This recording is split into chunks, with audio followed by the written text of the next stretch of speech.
Hey guys, in this video I will show you how to share an Instagram story to WhatsApp status. Alright, let's begin. First, open the Instagram app on your device. At the top of the screen, tap on your profile icon to access your stories. From here, scroll through and select the photo or video you want to add as your story. Once selected, you can make edits if needed. Instagram allows you to add text, filters, stickers, or even music before posting. When you are happy with the changes, tap on Your Story to upload it. It will take a few seconds to post. After your story is live, you will see different sharing options.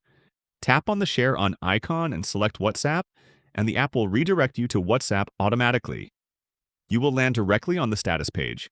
Here, tap on the side arrow icon to proceed. Within a few seconds, your Instagram story will be shared as a WhatsApp status. To confirm, simply open WhatsApp, tap on the Updates tab, and then select My Status.